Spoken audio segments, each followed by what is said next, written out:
Caro Mayer. Caro Mayer es líder de emprendimiento en el TEC de Monterrey, Campus Monterrey. Ella es emprendedora, creadora de contenido y fundadora de una comunidad emprendedora. Vamos a darle un aplauso para darle una bienvenida aquí a Caro Mayer.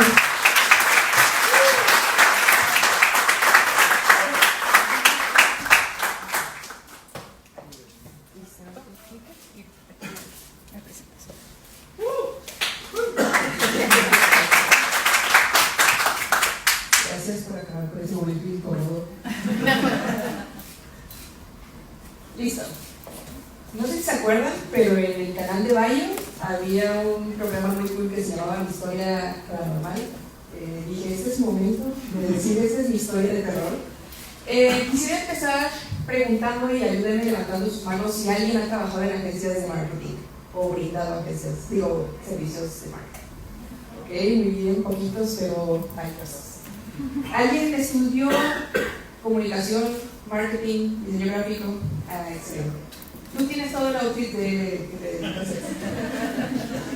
Pues justamente quiero platicar con ustedes sobre mi historia de terror, que me llevó a conocer el burnout creativo a muy temprana edad, muy apenas empezando en el campo laboral. Y justamente mi historia empieza en una agencia de marketing y también ofreciendo servicios, aunque no bajo una estructura formal. Yo estudié comunicación y hay un estigma en comunicación donde básicamente te dicen que si no eres jalacables, eres el que está grabando a las personas importantes, ¿no? Entonces, yo egreso en plena pandemia, no hay mucho campo laboral cool, la verdad. Fui de la generación que empezó a sufrir como OCC Mundial, te ponía las flores vacantes para comunicólogos. Entonces me tocó con una agencia de marketing. Yo siempre tuve como top of mind de tengo que, ni siquiera quiero, sino tengo que trabajar en la agencia de marketing porque eso me dicta mi carrera y eso es lo único que sé hacer. Como que el bullying hacia mi carrera hizo efecto en mí. Entonces me encuentro en una agencia de marketing, no voy a decir nombres, aunque eso haría esa conversación más interesante, donde me empiezan a delegar muchísimas cuentas de negocios de distintos giros, y mi tarea era hacer creación de contenido. Y aquí entra un poco el síndrome del impostor. Es un libro que acabo de leer, que aunque sea un libro todos lo sentimos todo el tiempo, donde el experto o el hecho de hacerte sentir como un experto te hace sentir que tienes que hacerlo y tienes que haber nacido con un talento, si no eres un fracaso. Así me sentí yo en la agencia de marketing. Decía, tengo que hacer el contenido perfecto para mis clientes, si no, básicamente fueron 5 años a la basura. Entonces, en esta agencia de marketing, a mí en algún punto me llegaron hasta 8 cuentas. Ustedes dicen, bueno, pues nada más es Instagram, nada más es Facebook, pero hay toda una estrategia creativa detrás de eso, donde a mí mis líderes no me dijeron, tienes que conectar con la marca, tienes que investigar mucho más allá, tienes que saber cuál es el propósito de la marca, y yo, así como tortillas, iba sacando contenido sin ningún sentido. Entonces me encuentro con esto, con que estoy a cargo de muchísimas cuentas que requerían de mi creatividad, y básicamente comunicación, la carrera es creatividad, según, pero no es cierto. No es tan sencillo como ir al baño y que las ideas ahí fluyan, sino que es toda una investigación detrás para construir estrategias de marketing y de contenido. También les decía, di servicios de marketing, no bajo el nombre de una agencia, pero sí para una empresaria en específico. Con otro tipo de contenido, mis cuentas eran muy variadas, y de repente, a los 4 o 5 meses, empezaron a venir las críticas, empezaron a venir los malos comentarios por parte de mis jefes, y yo estaba en una lucha interna entre que si era yo que no sabía o era ellos que no entendían mi arte. Entonces fue justo cuando empecé a vivir muchísimos momentos de estrés. Y yo sé que va a haber comentarios, y hay comentarios de que somos la generación de cristal, y que todo nos afecta, y que a la primera que no nos sale ya no queremos hacer nada, y que no nos queremos esforzar. Pero creo que justamente, y tomando un poco las palabras de Elías al inicio, nosotros estamos en una constante búsqueda por la perfección. Y eso es algo que yo veo muchísimo en mi generación.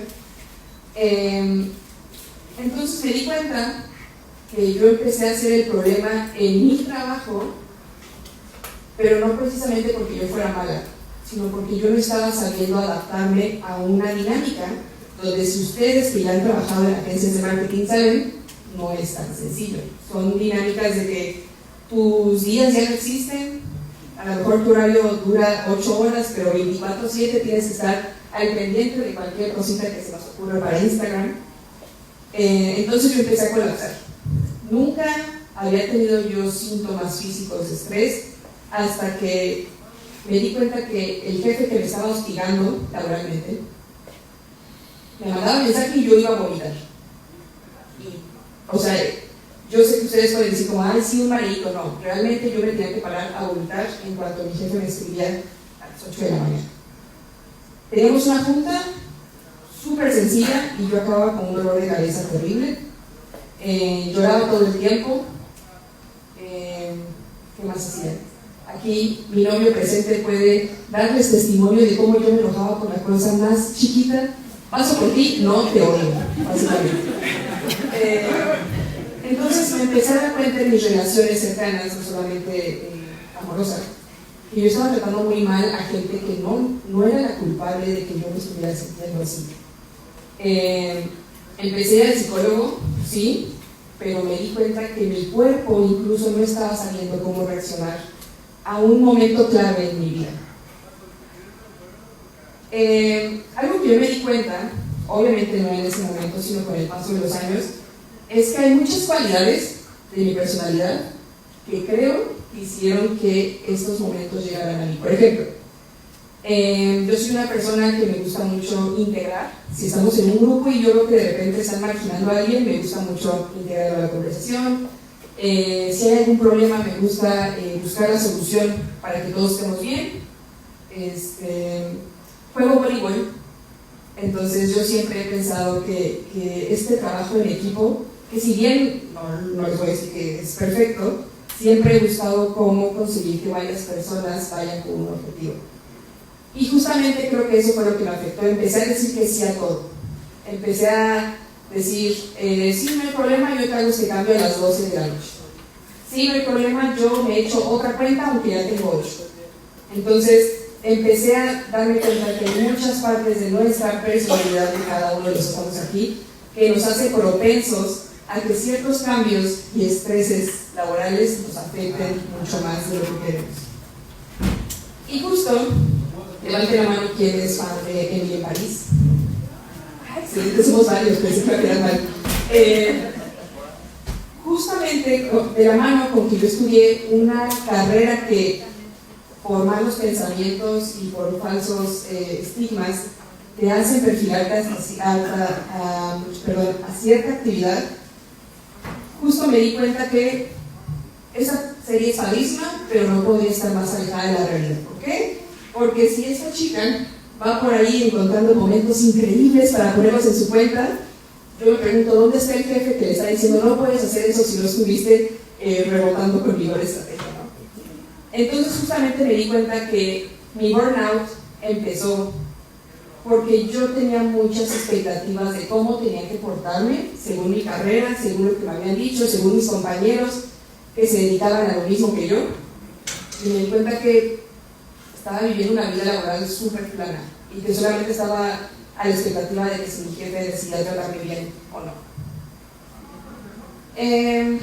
Llegó un momento en donde toda esta parte, no voy a decir depresiva porque nunca me lo diagnosticaron, pero esta parte triste de la historia me hizo darme cuenta que estaba en una tormenta, abajo de una tormenta, que todos los días se hace más grande, todos los días yo era por algo nuevo, que se había jamón o no en el refrigerador, la señora. El día que me di cuenta que se había derramado el vaso fue el día que yo por fin, después de muchos años, decidí celebrar mi cumpleaños. Ya tenía un mesecito planeando mi cumpleaños, una fogatita, yo soy de planes caseros. Y en eso, de un día para otro, mi jefa, otra jefa, me dice, se me ocurrió que vas a participar en esta actividad que llevo 5 meses planeando sin ti. Se me ocurrió que tienes que ir y tienes que viajar todo el fin de semana, pero tú te haces cargo de tus gastos. Entonces yo dije, ni tengo dinero ni tengo gastos. Y justo entré en pánico porque dije, es mi cumpleaños. Y estamos de acuerdo que dices, oye, no dejas un trabajo por un cumpleaños. Pero yo estaba hasta el límite y dije, no te vas a meter por mi cumpleaños. Entonces, 2 horas después de meditarlo, de que hubiera opciones para mi cumpleaños, decidí renunciar. Eso fue un lunes.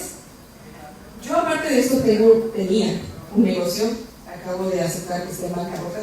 Pero hace 5 años empecé un negocio con el que dije, no me importa si renuncio hoy, si me quedo sin nada. Afortunadamente no tengo ni hijos y en ese momento no vivía sola. Entonces dije, lo que saqué de mi negocio lo voy a utilizar para seguir cooperando para la despensa, para la gasolina, etc. Eso fue un lunes. Y yo todos los días antes de ese día, en las madrugadas que me daba insomnio porque no podía creer que mi vida fuera tan triste, me dediqué a aplicar a trabajos. No quiero hacer ninguna publicidad errónea aquí, pero sabemos que el TEC de Monterrey, su bolsa de trabajo, te deja hacer un proceso súper largo. Y mi regla era que en LinkedIn yo no hacía ninguna aplicación que no fuera sencilla, porque básicamente decía, no necesitan saber más de 3 cosas sobre mí, ¿verdad? Entonces recuerdo que aquí una voz me recomendó, si estás a las 2 de la mañana levantada, que te quita 10 minutos de llenar bien la aplicación. Entonces justo les decía que yo renuncié un lunes y renuncié un lunes y el martes me estaban contactando para la primera entrevista acá en Monterrey. Dato curioso, yo soy de Toluca. Cuando apliqué esa vacante jamás dije en Monterrey y me dijeron, ¿no tienes dudas del cambio de residencia? Y yo, ¿a dónde? ¿A Monterrey?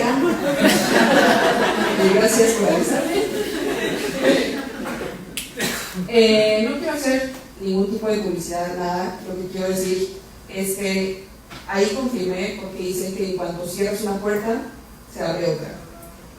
También creo que esta historia es muy romántica y probablemente no suceda en todos los casos, pero eso fue lo que sucedió.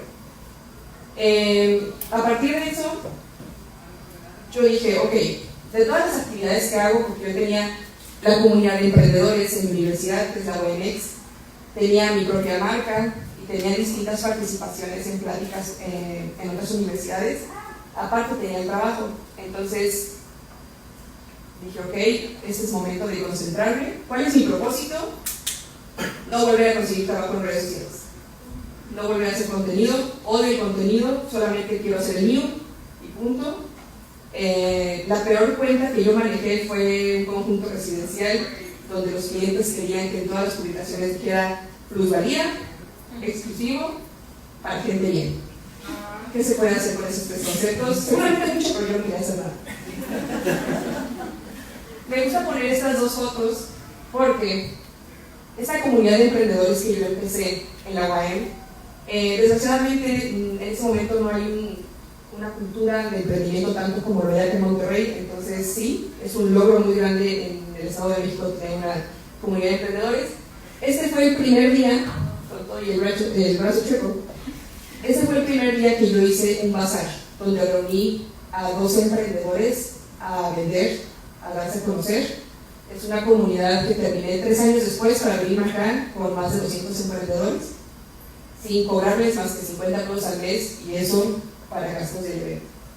Y este es mi primer día en el TEC, completamente con más colágeno que nunca, mucho más joven, creo. Entonces siempre quiero poner esa comparativa, no para que me vean, sino para que siempre estemos conscientes de qué nos llevó a ese momento feliz en el que estamos ahora. Quiero compartirles 3 conclusiones que tuve a partir de esto. Para empezar, el burnout no es algo que suceda una vez y no es algo que podamos evitar. va a suceder. ¿Por qué? Porque el burnout, aparte de cómo gestionamos nuestros sentimientos, y ojo, no estoy diciendo que lo normalicemos, el burnout nos está indicando que estamos en un momento que no nos hace sentir cómodos. Puede ser una persona, puede ser que nos delegan muchas actividades, puede ser un trabajo con el que no conectas, un propósito que no es el tuyo. Entonces creo que yo les estoy platicando de mi primer burnout, pero nos podemos ver en 10 años y seguramente ya va a ser un burnout por años después. Y también es un indicativo de que tenemos que crecer. Es un poco relacionado con la zona de confort. El burnout, que sí hay que atender, también hay que saber qué nos está indicando. El primer consejo, la primera conclusión que comparto con ustedes es que tener un buen líder ayuda, pero no evita que te suceda. No pudo venir mi líder, pero sé que lo va a ver y no lo estoy diciendo bien para que quedemos bien con él. Las primeras veces que yo recibía retroalimentación de mi líder actual, yo decía, ¿cómo no me va a golpear? ¿Cómo no me va a gritar enfrente de todos? ¿No me va a hacer llorar? Y era así como de, estás bien mal, ¿no? Aquí no hay ayuda psicológica, pero buscan en algún lado. Pero realmente no es el líder el que tiene que hacerte evitar un burnout. Sí ayuda mucho, porque te va a dar las herramientas para entender qué te está pasando, las herramientas para buscar alternativas. A lo mejor mi problema es la organización, él me da una herramienta y eso lo hace un excelente líder. Pero él no va a curar todas las heridas que yo tengo del pasado, ¿no? Pero también hay líderes que no deberían llamarse líderes, que parece que hacen de todo para ver cómo te hunden. Entonces, si estamos en un lugar así y no admiramos a la persona que tenemos arriba o enfrente, creo que no hay mucho que hacer ahí. El siguiente es que el burnout me hizo reflexionar sobre qué no estaba funcionando en mi vida en ese momento. Como les dije, no conectaba con el propósito de mi trabajo. ¿Qué tiene que ver mi estilo de vida, mis valores, mis creencias con el condominio más caro de León, Guanajuato? Nada. ¿Qué tiene que ver toda mi personalidad con la venta de software? Desafortunadamente a mí no me significa nada. Entonces tampoco tenía una guía que me dijera, oye, esta cuenta existe con este propósito, este negocio existe con este propósito, te invito a conocer más. Entonces simplemente yo no estaba en un ambiente donde el propósito conectara conmigo. Y también, yo era muy joven como para saber cuál era mi propósito, tan claramente como lo sé ahora. Y por último, concentrarme por primera vez en una sola cosa. Creo que nuestra generación está sobreestimulada por ver qué hacer todo el tiempo. Y tal vez no solo mi generación, sino todos. De repente en México estamos acostumbrados a que si no tenemos tiempo libre, somos más exitosos que la otra persona. Y no, pero justamente eso me pasó. Yo tenía mi negocio, tenía mi bazar, tenía mi comunidad, tenía las pláticas que daba, tenía aparte mis 2 trabajos. Y me di cuenta que se sentirá descansar tantito y ocuparte en una sola cosa. Desafortunadamente en México no podemos tener solamente un trabajo, pero en ese momento yo me estaba saturando de actividades. Entonces, a partir de que me vine para acá a Monterrey, decidí dejar algunas cositas. De hecho, esa es la primera plática que doy en 2 años aquí en Monterrey. Y qué rico se siente, la verdad, concentrarse en una sola cosa, porque no solamente es, ok, tarea 1, hago tarea 1, sino tarea 1, investigo un poquito más para entender más a mi organización, a las personas que contacto, a las personas que ayudo. Entonces, la verdad, si tiene usted la oportunidad de concentrarse en poquitas cosas, en vez de ver cómo nunca tener tiempo libre, se lo recomiendo. Ahora, un consejo muy valioso. Creo que algo muy lindo del objetivo de estas pláticas, Moni, es que justamente te ayuda a identificarte con las demás personas y que se nos quita un poquito como de, no les voy a decir que tengo burnout porque parece que todos los demás no lo viven, y nos ayuda a vernos en las demás personas. Y justamente lo mejor que me pudo pasar fue empezar a platicar más profundamente con personas que admiraba para reconocer en ellos que también ya habían pasado por estos momentos. De repente pensamos que nuestro jefe, que es súper exitoso, siempre ha sido exitoso, y no. De repente te agarran tus 10 minutos de conversación íntima con esa persona y resulta que también pasó por lo mismo que tú o peor. Entonces creo que acercarnos a personas que admiramos y conocer sus historias nos hace sentir un poco más tranquilos, acompañados, y también nos ayuda a encontrar herramientas para que el siguiente burnout sea menos doloroso. Por último, quiero compartirles este video. Es una página, bueno, el video y después por favor escaneen la página, New Happy Co. No es publicidad de ellos ni me topan, pero este video es muy lindo para cerrar con esta plática. Denos un segundito. Esta página es muy linda porque te ayuda a entender tu mente con base en puros circulitos, colores, rayas, y la verdad es que tiene mensajes muy lindos. Le voy a dar play.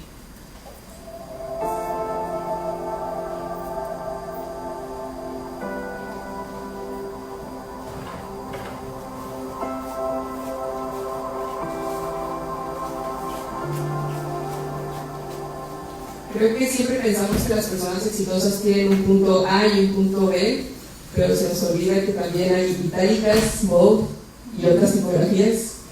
Entonces los invito a analizar qué tipo de viaje quieren, pero también a reflexionar sobre estos momentos que nos llevan de un punto A a un punto B.